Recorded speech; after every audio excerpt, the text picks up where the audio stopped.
美國前總統列根嘅國葬儀式喺華盛頓國家大教堂舉行，係美國31年嚟第一次舉行國葬，有4000人出席儀式。陳家培報導。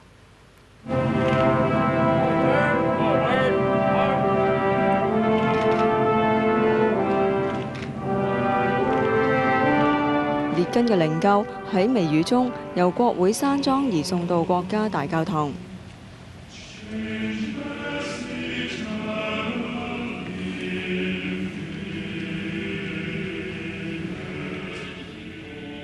列根嘅遺孀南西陪伴丈夫走最後一程。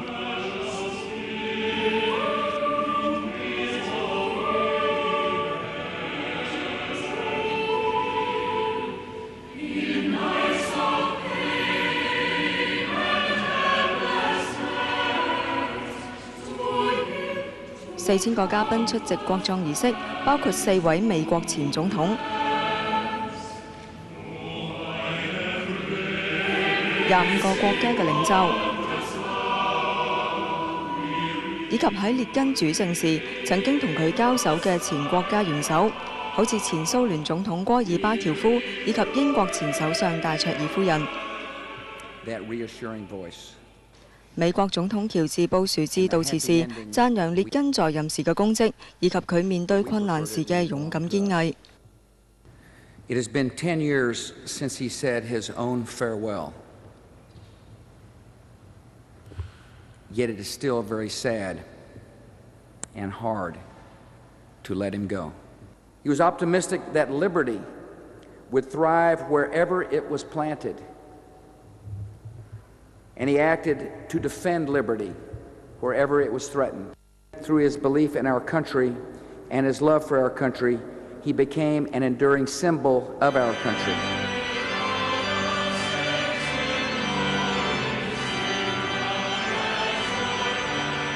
眾人肅立，目送列根嘅靈柩離開。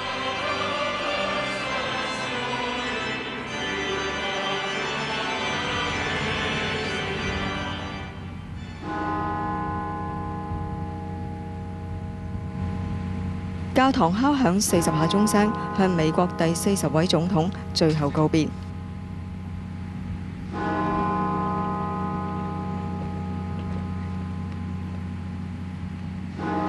有線電視記者陳家培報道。列根生前好友喺國葬儀式上致悼詞，讚揚列根不費一槍一彈結束冷戰，對世界和平居功至偉。又話列根嘅性情同幽默同樣令人懷念。We have lost a great president, a great American, and a great man. And I have lost a dear friend.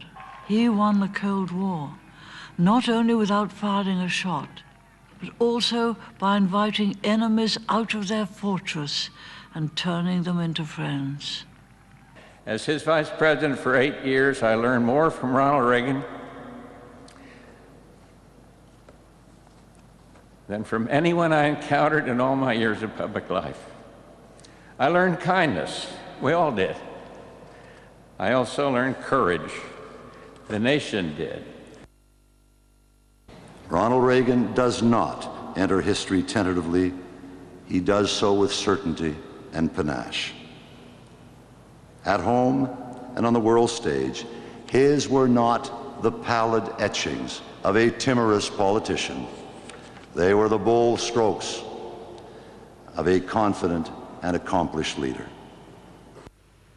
美國前總統列根喺華盛頓嘅國葬儀式結束後，佢嘅靈柩運返加州列根總統圖書館舉行私人葬禮，安葬喺圖書館嘅一處山坡。霍婷婷報導。列根嘅靈柩由總統專機運返加州海軍基地機場。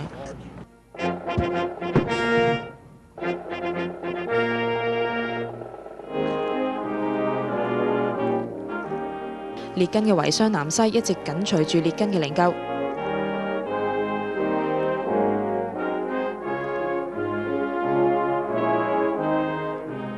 2000幾人一早到機場守候。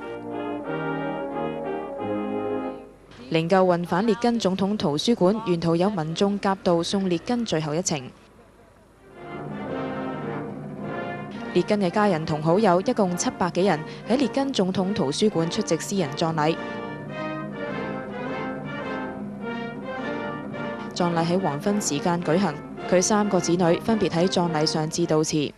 At his last moment, when he opened his eyes that had not opened for many, many days, and looked at my mother, he showed us that neither disease nor death can conquer love. 5, gun 3, stand 2, stand by, 5, aim, fire, ready, aim, fire, ready. 喺儀仗隊嘅樂聲中，列根嘅靈柩移送到佢生前揀嘅總統圖書館一處山坡安葬。列根嘅遺孀南西接過靈柩上面嘅國旗，然後伏喺靈柩上面親吻靈柩，同共度52年嘅丈夫告別。